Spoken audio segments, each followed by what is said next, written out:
Welcome to Better Husband, the show that helps you answer the simple question, how can I be a better husband? I'm Angelo Santiago, and today I'm joined by Bev Mitelman. Bev is the founder of Securely Loved, a collective of relationship and attachment trauma practitioners. And we're going to be talking about attachment styles and what we can learn about ourselves within these styles, how we can improve our marriage in understanding where we fall in these categories, as well as the steps we can take to become securely attached.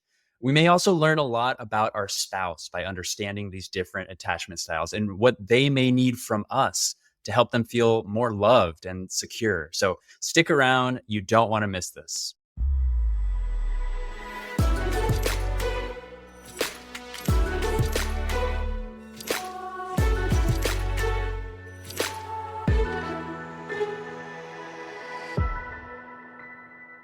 Hey, Bev, thank you so much for being on the show. I'm really excited to dive into these topics with you. I have so many questions. I'm sure the listeners do, and I'm sure you have a lot to inform us. So thank you for being here. Let's get going. It's my pleasure. Thank you for the opportunity. Absolutely. And I talked to you a little bit about this. Attachment styles to me is something that, like, when I think about it or I see the categories on paper, I'm like, yeah, I get it. Like, this makes sense. And then when I actually start reading into a little bit more, I'm like, there is a ton of depth here. There's so much to learn, so much to understand, so much work that goes into uncovering more about myself as a man and as a husband. And so I'm excited to get into that with you. But for someone who's listening, let's just start at the basics. Let's just like ease into this, knowing that like this may be a multi episode discussion, but introduce the idea of attachment styles. Like, where do they come from? Why is it important for us to understand them? And do they affect us in our marriage? Great question. So I'll start at the beginning. This actually emerged with a set of research that started in the 1950s. And really what it was doing is it was observing how children behaved in the presence of their caregivers, very young children, like babies and toddlers. And then in the study, they removed the parents from the room. They observed how the children behaved, and then they reintegrated the caregivers into the room, and they then again observed. And there were some really distinct patterns that came out of this. Some children, you can imagine, were very distraught when their parents left, right? Some children felt angry. Some children didn't display any emotions. And so it got people thinking, okay, what is this bond that we have, right? And how does it really affect us? So when we're talking about attachment, we're talking about an emotional bond to another person. Okay. Now, of course, we all know that the first, exposure to any level of attachment is those earliest days of our lives when we come into the world and we're just a brand new baby. And in the first, 0 to 5, 0 to 6 years, we're incredibly suggestible, right? We're very young. We're entirely dependent as a species. We cannot survive without our caregivers. Right. And so it's at that point in time that we learn some very, very critical things from our caregivers. And what we learn is essentially how to engage with someone else. We learn either what a sense of safety feels like or not. Can I trust this person? Am I understanding emotions? If I need help and I try to communicate as a baby that I need help, do I have that safety there that someone will help me and listens to me? And as we get older, right, we learn even more, right? We learn like, how does, my mother or my father, how do they deal with emotions, right? Can I understand their emotions, like their facial expressions? How do they deal when they're under stress? All of these patterns get patterned into us really young. Right. So it's almost like a set of rules for Right. how to give and receive love. And most people don't have actual memory before they're 5. Um, but your subconscious mind remembers these. So when I'm talking about patterning, this goes into our subconscious mind, right? And it sets forth some very, very important things with how we are going to present ourselves in the world later on. So this is like the earliest exposure really, really does impact us, right? So we're going to dive into this, but just to sort of give you a sense, some children grow up with a great deal of emotional attunement and they believe that it's safe and life is all about making connections. Okay, so you could imagine that lens. That's a beautiful lens, right? I'm safe to make connections. I'm safe to communicate. There are some children that grow up and they don't feel that sense of safety. And there's a whole bunch of scenarios we can talk about, but essentially they see the world as something they need to survive. Right. So very distinct lenses, right? And as we go into adulthood, this then impacts the quality of every relationship that we will have, every single one, to our friends, to our family, to our colleagues, to our romantic partners. And attachment styles is most often talked about in the context of our romantic partners. And there's a simple reason for that, because when we're in a romantic partnership with someone, they're generally the person that's closest to us. They're generally the person that we are affording the highest degree of trust to, Mm. which mirrors the relationship that we once had in our earliest days where we were dependent on someone. And so, if we have wounding from our childhood, it tends to get uh, most prevalently triggered by our romantic partner. Like your partner could likely trigger you in a way that you wouldn't, if your friend said the same thing, you wouldn't care. But your Yeah. partner says it and it triggers you a different way. And that's because there's a depth of connection there and trust and emotional bond that's closest to what you once had with your parents. But that's not to say that attachment styles don't impact us, again, with all relationships that we have. And most importantly, Angelo, the relationship we have to ourselves. Yeah, Bev, that's incredible. I love the way you closed out with there. Like, why is it that I am a certain way when my wife says something to me? Like, it stings me a little bit, but if somebody else were to say, like, it just brushes off my shoulder, and it is that level of trust and connection that you're talking about. Yeah. And in the relational work that I love to do, and one of my teachers talks about, like, we sometimes marry our unfinished business. Those things that we faced in childhood that never got taken care of, they show Yeah. up in this beautiful way to trigger the heck out of us, but also invite us to heal through it. So let's go back. We're talking about early childhood. This is unconscious, development in our connection styles and our attachment styles. And then we start getting older. We start developing friendships. We start learning new things, and we start getting into let's say now our romantic connections. And let's bring this to fast forward. I know there's a lot that can happen there, but we're talking to adults. We're talking to men who are married, who are trying to figure out a little bit more about themselves. Like, why do I act this way? Like, Mhm. it's like my partner's telling me, my spouse is telling me that every time they say something to me, I close off or I run away or I Mhm. don't want to be around them. Like, what do Mhm. you want to say about that? Like, what can we learn about ourselves through these attachment styles? Yeah. Thank you for positioning it that way, because this really is rooted in some very real, behaviors that are problematic in some relationships, right? Not at all. What I want to first start by saying is that attachment styles, everyone has an attachment style. It's not a mental illness. It's not a personality disorder. We don't diagnose people.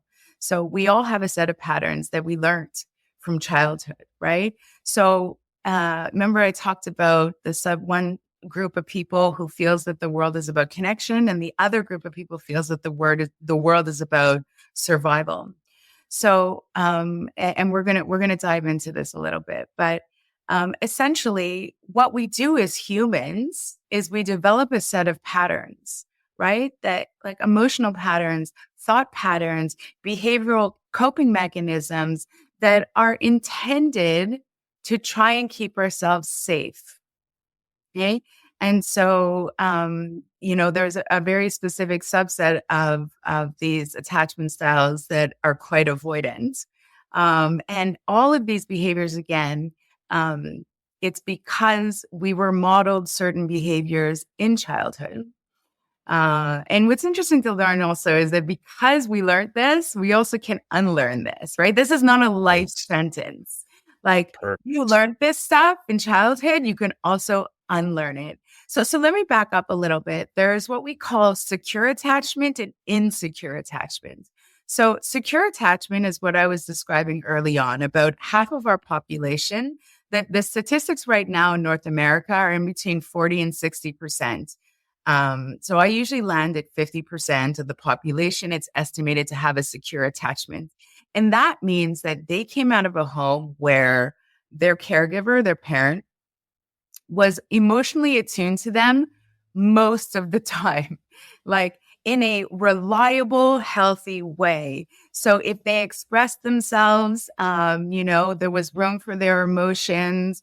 They were validated. They were listened to. They were modeled on what different emotions were, how to handle certain emotions. Right? I understand you're feeling angry right now.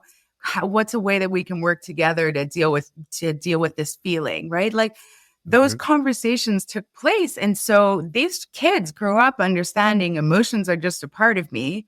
There's no shame there. I can just deal with it and communicate that I'm feeling sad at this moment, and it's safe to do that, right? So these are people who have secure attachments, and they do very well in relationships.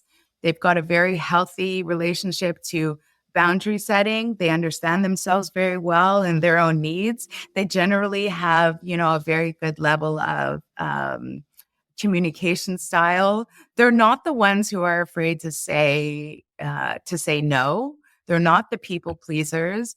They are not the ones who are emotionally volatile. Like, have 1 minute you're crying, 1 minute you're upset, 1 minute you can't get off the couch. This is not the group.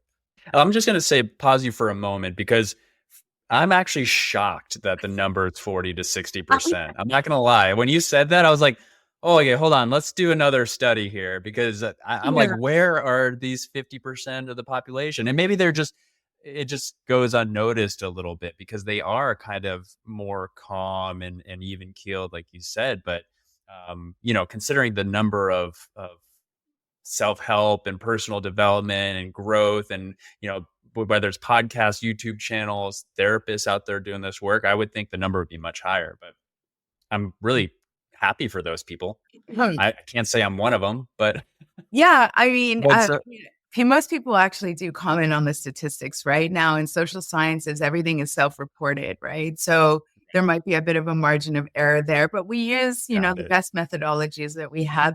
I think it's also important to note that I'm going to talk about several categories of attachment styles. But generally, people fall, let's say they fall secure, but they might lean in another direction. So it's very rare for people to fall smack in one category. So it's a Right. continuum, right? So a lot of what I'm going to talk about next in terms of insecure attachment style is um, we're going to be highlighting some of the more extreme behaviors, Great. right? And some of the more extreme patterns.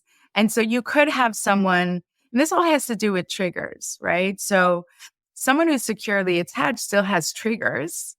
They still have things that, they still have wounding, but it's smaller. It's not as significant. And so when they are triggered, they're often able to communicate while they're triggered and they're able to get back to a baseline of emotional regulation much faster.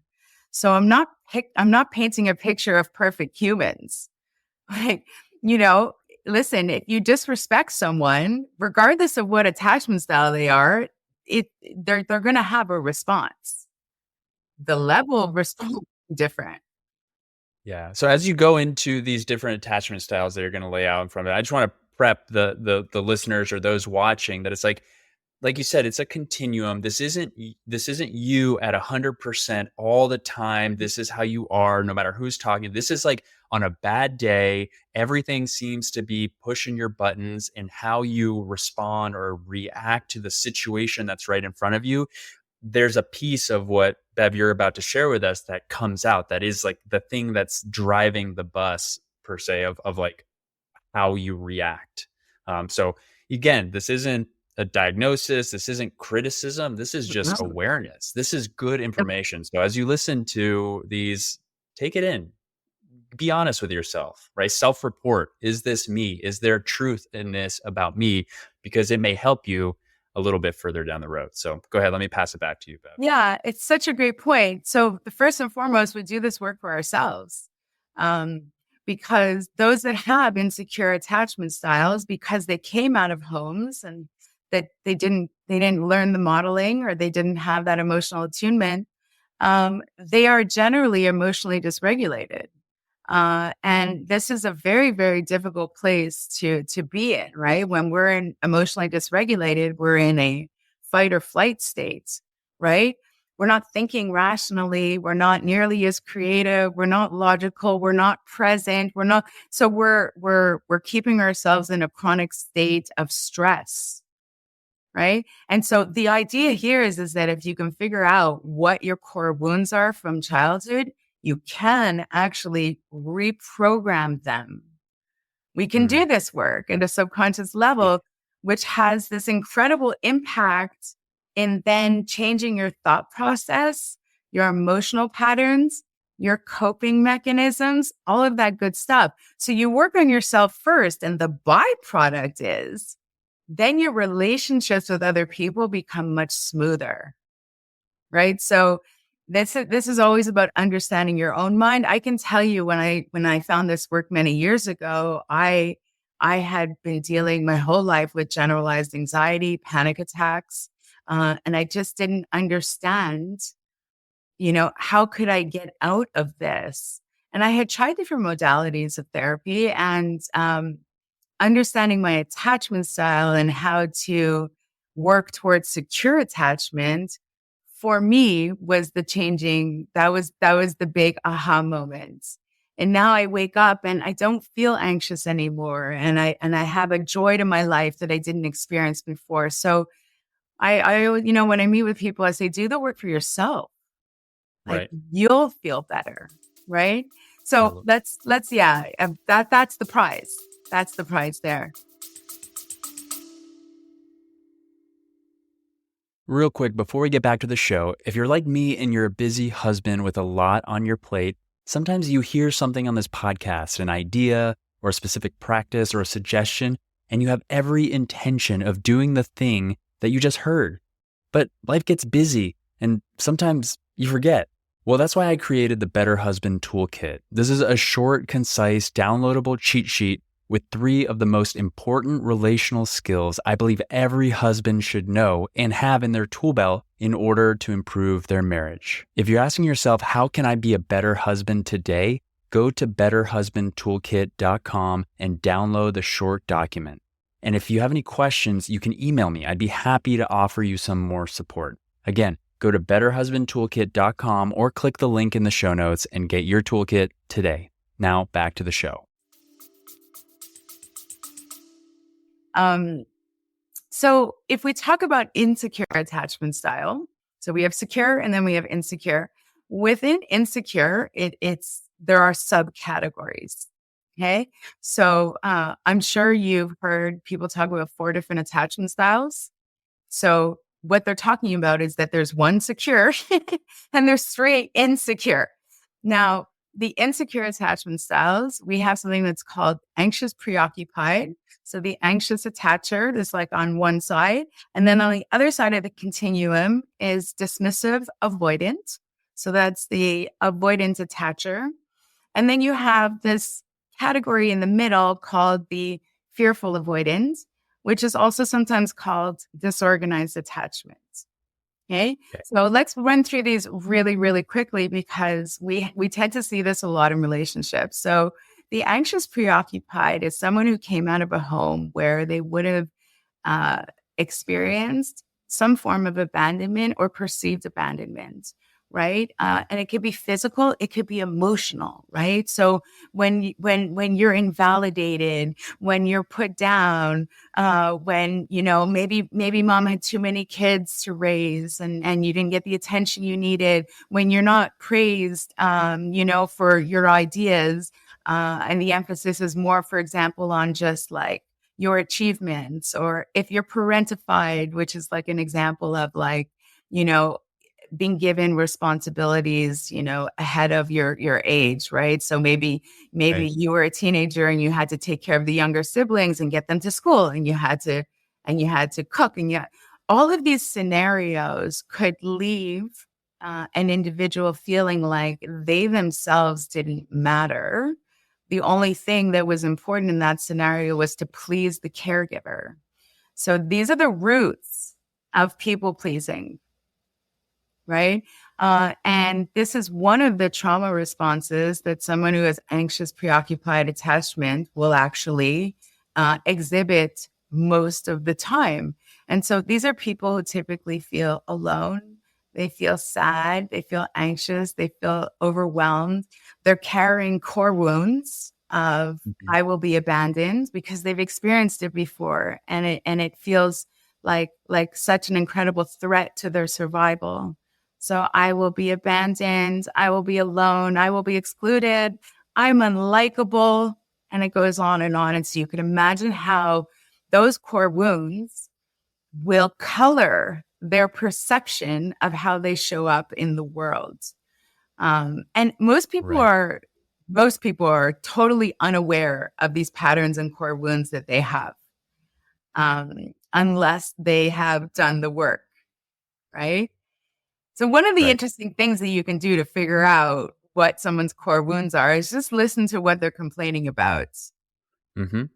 Cause you'll like what's irking at you, right? And you'll typically find like thematically, I feel like I'm not being seen. I feel like I'm not being respected. I feel like I'm losing my freedom. Like thematically, people will talk about the same things, but in indirect ways. So it's sometimes kind of difficult without the help of a therapist to actually uncover these core wounds.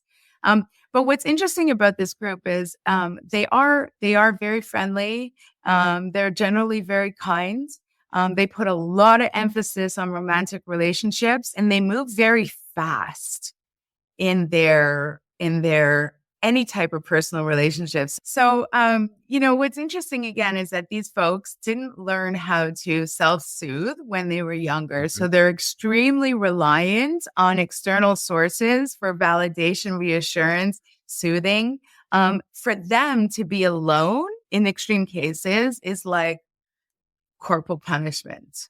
Yeah. Like, don't leave me alone. And so you often find these groups of people in professions like being teachers, where they're surrounded by people all day long. So when I say that your attachment style actually impacts like almost every aspect of your life, it really does. Now, coping mechanisms, they will usually people please, or they will fight as well if they feel that someone is pulling away from them, because the idea of someone abandoning them, that being their core wound, stabs Hmm. them in the heart in a way that it's hard to understand for someone who doesn't carry that core wound, Right. right? Who Right. never experienced that before. So that's where you see some of these behaviors that people like to call as needy, clingy, drama, like, Right. they'll The call you 12 times. pursuer. The pursuer, that's so, like, I know your show is mostly men, like, it's so, if a woman comes home and, you guys are arguing about something, and you're trying to take space, and she's coming towards you and she's like, no, we need to Yep. talk about it now. I can't go to sleep angry. I don't want this to last another 3 days. And then, so what that person is trying to do is she's trying to regulate like her dysregulated emotion system, and she needs you to help her do that because she's unable Right. to self-soothe, which would be in complete contrast likely to the way that you want to handle conflict and what feels good to your nervous system. So that's Right. where we get a lot of conflict is in communication style and in coping mechanisms. Okay, so I'm going to put the anxious preoccupied aside for a moment. I'm going to talk about dismissive avoidance. So, by the way, we often talk about anxious preoccupied as the woman and the dismissive avoidant as the man.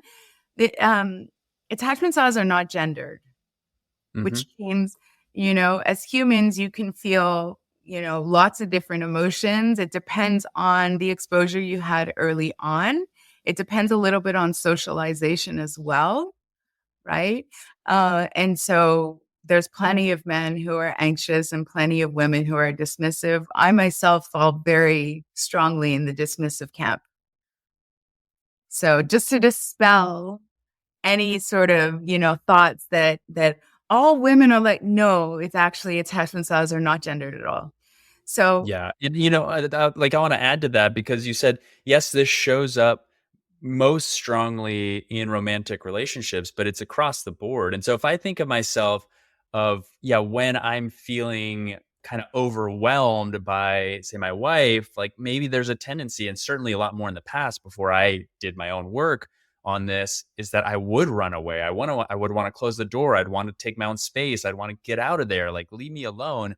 But then the reality is that if I look at like friendships, that's not the same scenario, Like if I have somebody that I care about, that's a friend, maybe I will lean in a little bit more and be like, hey, are you okay? Like let me be there for you, like instead of trying to run away from them. Like there is something different there. And it mhm, goes again, whether it's, at your workplace or family members, even. I mean, there's, we could go all over the place with this, but let's stick with the romantic relationship because that's kind of the core of the show here. So yeah, I can relate to myself leaning more in the avoidant side of the scale in my partnership. It still shows up on a bad day, certainly not nearly as much as it used to, which I'm super grateful for, and the quality of my marriage reflects that. And mhm, understanding kind of where my wife was on that spectrum that you described has also helped that. Like she tells me exactly what she needs to hear from me for her nervous system to calm down because she is a little bit more um feels that level of abandonment is a fear for her, and so every time I want that space, it triggers that in her. So like you said, it's like when you're opposed on that spectrum, that's when the challenges show up. So go ahead, so take us through a little bit through the avoidant side of the attachment styles. yeah, you bring up such great points. Thank you.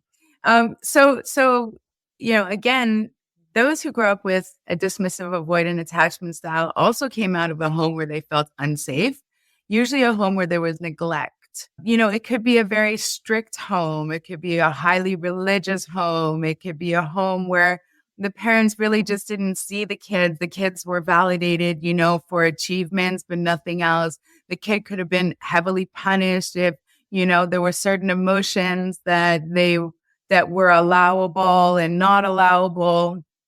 So there's all sorts of scenarios, but the child was emotionally neglected and left alone, probably a lot of the times, with their own Yeah. feelings to work it out on their own. And so they develop a sense of, to survive in this world, I had me, myself, and I. And I become overly self-reliant, hyper independent. And then, some of the core wounds that I have is, I'll lose my freedom, my independence. I will feel trapped. So these are folks who are generally very, very slow moving in relationships. It's very difficult to sort of build a level of trust with them because they didn't learn trust in early childhood.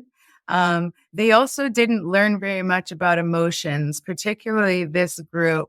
So, like if a parent is very stoic, or maybe a parent is emotionally unavailable.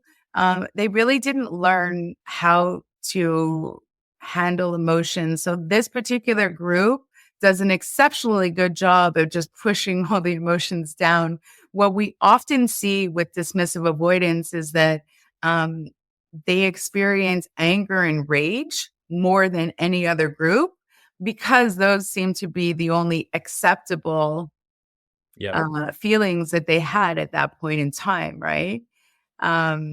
So that's an interesting one. But they struggle in relationships to be able to open up and to connect on an emotional level, especially if the other partner is wanting a level of emotional depth. They struggle with this because they're disconnected from their own self, right? So it's something that they just haven't learned to do just yet. They have kept themselves safe by building a fortress around them, right? Yep. Whether they realize it or not. And then some, well intended person comes along and tries to love them. And they're like, you're getting too close. You're getting too close. I'm getting the ick. It doesn't feel good. My anxiety's going up. I must run. And so this is what avoidance do is that they're coping. The way that they cope with things is they stonewall. They don't engage. They won't answer texts. They won't pick up the phone. They won't speak to you for 3 days. They'll walk out of a room because they feel so overwhelmed by their emotions and confused because they don't, again, they don't really know the emotions that they're feeling. They don't even, when sensations come up in the body and it feels bad, I'm like, oh, just get rid of that feeling, right? Yeah. Like these are very, very rational thinkers.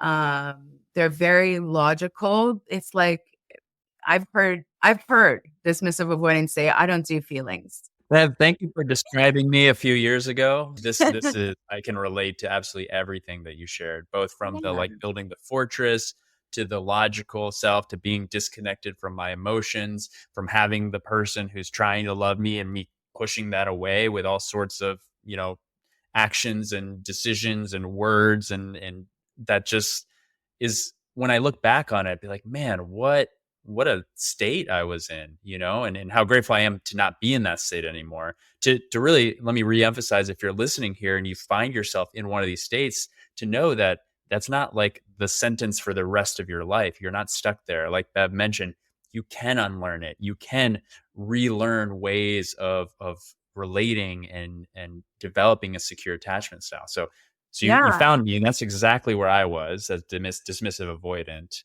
And Yeah. that feels, if you can relate with that, you can hold your hand up, say, yeah, me too.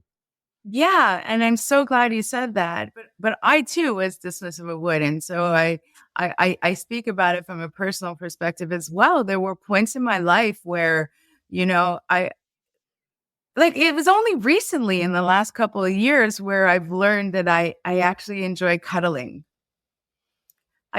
Before like it gave me the ick. I was like, Yeah.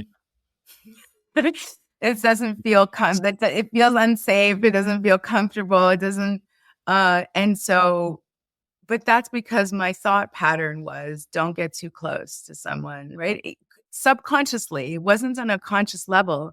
Now, the interesting thing is the core wound that the dismissive avoidant carries is it's a shame wound.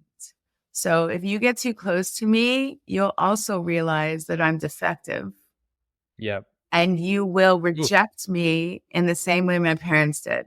And Yeah. so when Yeah. we look at it this way, and a lot of people will go, "Well, I don't feel that way," and I'm like, "I didn't ask how you feel. This is a wound that's deep in your pattern, right?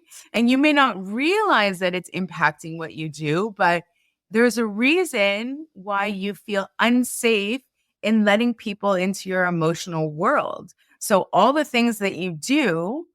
Like, someone who's dismissive avoidant will be very careful around their space. They don't easily invite you into their home. They're very careful with their time. And it's not because they're not generous. It's because they need a fair amount of alone time and freedom to regulate their own nervous system, right? Which is totally opposite from the anxious preoccupied who needs someone else to step in to help them regulate.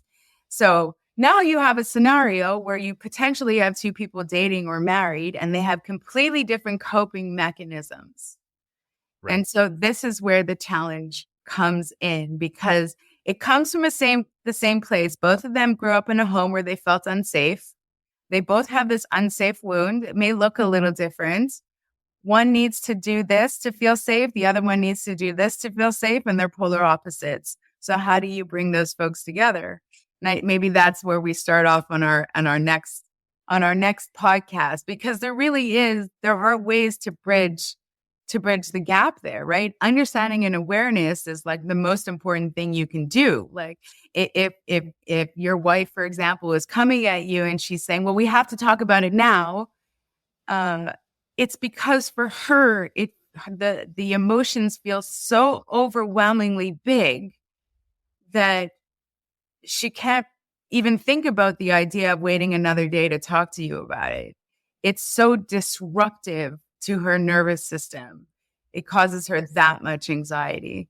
So it's interesting. Now, these two groups also, there's a lot of, when we talk about coping mechanisms, there's quite a bit we see of addictions in these groups, a little bit more so dismissive avoidance. So what dismissive avoidance will do is they will numb their pain, or they'll numb their emotions. If they feel their emotions, they'll numb it even further down. And so it's very common to see alcohol, drinking, same thing, drugs, um, gambling, all sorts of things, porn, anything to sort of numb that emotion. Now, the anxious Yep. preoccupied will also is also very, I would say, ripe for addiction, because their emotions are so big, they're trying to dampen them down as well. And so you might see like binge eating, you might see like excessive shopping, there's all sorts of things that we do to sort of remove ourselves or run away from these really uncomfortable feelings that we're having. At the end of the day, that's what this work is about. It's about facing this. It's about being Yep. authentic and saying, hey, I do have these feelings, and that's okay. I can learn to regulate, and then I can have a much better, clearer conversation with my partner. Love it, Bev. This is so good. And like you mentioned, there's and how I started, the introduction to this episode is like there is extreme amount of depth here. There's so Yeah. much for us to talk about and how this leads to communication, this leads into intimacy, this leads into conflict resolution in marriage, like all those things to help you be a better husband, to help your marriage flourish. There has to be a willingness for you to see your part, right? Sometimes it's really easy in a relationship to look at your partner and be like, well, if they didn't do X, Y, and Z, then I wouldn't do that, right? Like that's putting it on them. And yes, they have their part too, but you can't control that. You can control how you show up. I want to leave, those that are listening here with a little piece of something that has helped me. And then I invite you to kind of share a little bit for them. Like what are some actionable steps that they could take just today, nothing major, but just to get them moving till we get to talk again. Sure. For me, the one thing I've learned is that, in your marriage, you both have the right to be triggered and be dysregulated. You just can't do it at the same time. One of you has to do your best to take a breath, to calm your nervous system, to come back to that wise adult self in your brain that's able to look at the person across from you and be like, this is the person that I love. This is the person that I care about. And can I give them what they need right now? Even though it's like you said, the ick, even though it's like the thing that I least want to do right now, can I stand in my center, in my groundedness and tell her that, hey, I'm not going anywhere. I'm here, I'm listening. What do you need? Right. Or if it's the opposite way around, can your partner do that from you? And when they do that for you, can you see it? Can you receive it instead of kind of keep going on the attack or keep going on the running away, right? If you're able to stay in your grounded, centered self while your partner is having a bad day, that's a good day for the marriage. It's easier said than done, but even if you do, another saying from one of my mentors is like, even if you do this badly, you're already doing better than a majority of the people out there. But you have to give it a shot. So I just want to leave the listeners with that and the people watching with that. Bev, what would you want to say for somebody who has been like, oh man, yeah, I am the dismissive avoided. My partner's the anxious preoccupied. We get into that circus Ferris wheel every single day. What would you want to say to them to just like baby step it to the next part of today? Uh, it really is a great question. So the tagline of my company is love isn't blind, love is learned. So it is a learned skill. Emotional regulation is a learned skill. And if you did not learn it in your family of origin, which many of us didn't, there's no shame, there's no blame. You learn it later, and that's okay too, right? So I would invite people to start their journey towards awareness. And one of the, fun ways you can do that on my website, it's securelylove.com. There's a little button at the top that says free attachment quiz. You can do this alone. You can do it with your partner. It doesn't matter. The results go just to you. It's private. It doesn't go to anyone else. And you answer a couple of questions, and it'll give you an idea of where you fall on the scale.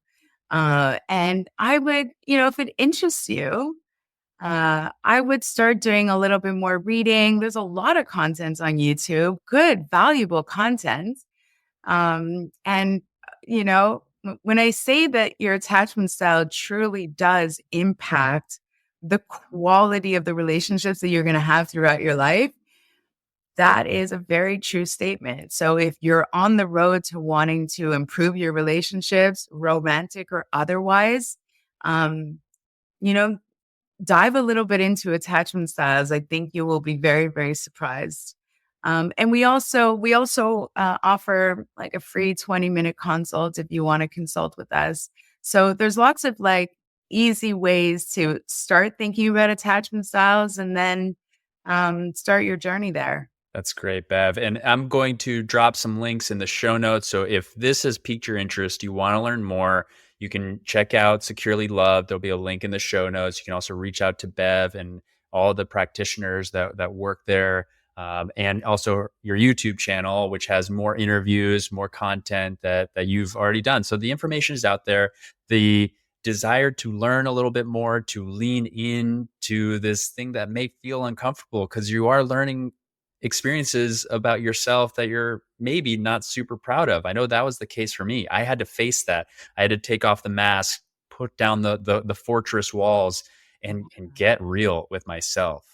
So that's a huge piece. I'm going to make sure that if you want to connect with Bev, go to the show notes. I got that taken care of.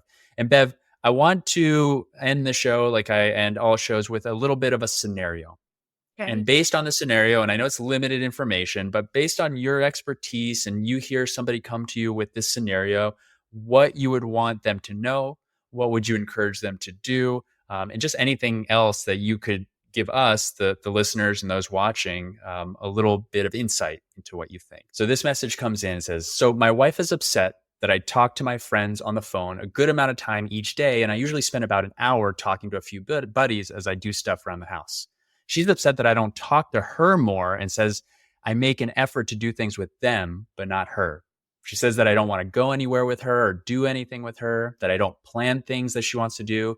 Neither her nor I can recall me refusing to do anything she has asked to do in the last couple of years. And I ask her, what are your plans for the weekend? Do you want to do anything? And all I get is an I don't know or maybe. She says that I should just know what she wants to do and do things she wants to do. I don't know what she wants because she won't tell me. I recently got into mountain biking and tried to include her to get her a bike, but she refused. I've asked her about hiking, disc golf, a wide array of things, and she always says she doesn't want to do that, but then complains when I don't plan things she wants to do. So this goes on a little bit longer and longer, but that's the situation that this married couple is in. What would you want to say to the person that's writing this? So I'm going to say first off, us as humans, we are really bad at mind reading. Like, it's not a skill that we have. And we do this sometimes where we're so convinced in our own perspective. We're like, well, it's just obvious, but it's not. And especially if you have different attachment styles, your expectations are completely different, right? And so, someone who's anxious, preoccupied might think that it's normal to spend all your time with your spouse. And someone who's dismissive, avoidant might think that, you know what, a little bit here and there. Like, so even your idea of how much time you spend together would be different unless you specifically talk about it and negotiate.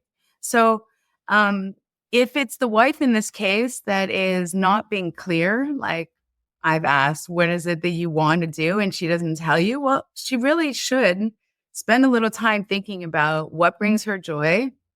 What is the type of, time that she wants to spend with her husband? Is it going for a hike? Is it going for a fancy dinner? Is it cuddling on the couch? But she has to figure out what's going to bring her pleasure and what's going to meet her needs, right? So I don't think that the wife is being fair in this case, because I think that she's expecting her husband to mind read. And that's just, and it might be also that the wife just doesn't know, right? I don't think she's maliciously saying, I want you to figure it out. I think she doesn't know. So that's some of the work that we Right. do here is that we talk about how to, what are your personality needs? What is it that you need to feel content and peaceful? And so she has a little bit of work to figure out about what she really wants from her husband. Now, remember I said at the beginning, we can tell people's wounds by what they complain about. The one thing she's complaining about here is that he's on the phone with his buddies all the time and he doesn't speak to her. So Hmm. that gives me some indication that she has some wound there about feeling unseen, unheard, unloved, not feeling like a priority, whatever it may be. So that could be driving her behavior subconsciously. So I would say if you know that this is irking your partner, then come home and spend 20 minutes chit chatting while you're preparing dinner with her before you pick up the phone and call the other three friends. Like, fill that cup first. And it's an easy one. She's complaining about it, right? So when a woman complains about the amount of time that a partner is spending with them or not spending with them, that's their way of saying, I feel disconnected from you, or I don't feel like you're making me a priority. So let me just decode that sentence, right? I love that. Yeah. Yep. So I think they both have work to do. I love that you pointed out that there is some information here of what she's asking for. And then maybe how she's asking for it could use a little, work for her to be like, hey, what I really want is for you to just talk to me more. And so maybe this guy is wanting to do more activities. Maybe he's very physically active. That's what brings him joy and fun. And maybe that's not the same for her. So if I was talking to him, I'd be like, okay, well, here's what she's asking for. Like, are you willing to give her some of this? Even if it's not mountain biking and hiking and disc golf, maybe she doesn't want to do those things. And then I can relate to this scenario because, I would look at the things that my wife sometimes likes to do for fun, and they don't necessarily match what I like to do for fun. Of And course. so that's where relationship comes in, relationality. Like, are you willing to be a better husband in Yeah. the way of like finding some time and interest in the thing that your partner loves doing for fun, even if it doesn't bring you the most ultimate joy, right? It's not about sacrificing yourself, but it's about giving them something that brings them joy, which should bring you joy. That's another thing I'll add there. One of the best things is when a couple has like a pet project together. That always creates a sense of shared purpose. So, like, if you're like renovating a house, or maybe you're both learning Spanish, or maybe, you're planning your next trip because you want to see parts of Italy, or whatever it is, that sort of shared, there's like that shared purpose. So, just Yep. having that level of connection, I promise you, would make a world of difference. Thank you so much. I just want to just extreme gratitude for you coming on here on the show, sharing so much of your wisdom, knowing that there's more. So if you're listening and you like what you've heard, just stick around. There's going to be more of this in the future. I guarantee you. This is an important topic, and there's a lot here for us to unpack for ourselves, for our marriage, for our relationships outside of our marriage, just how we interact as humans. Like, this is key. So thank you so much for being here. Is there anything you want to drop here on the show before we head out? No, I just want to thank you for the opportunity, and remind people that they can take the free quiz online at securelyloved.com. They can book myself or any of the practitioners I work with, who are a fantastic group. They do individual counseling, group sessions, all that. It's all on my website. So if you're interested, please check that out. Check it out. Securely Loved. Thank you for joining us on Better Husband. If you feel like you got any value from this episode, make sure to hit that follow or subscribe button. If you have any questions, comments, or have a situation in your marriage that you want for me to cover on the show, you can text me or email me using the links in the show notes. I'm here every week to help you become a better husband. I'm Angelo Santiago. Thanks again for being part of this community, and I'll see you on the next one.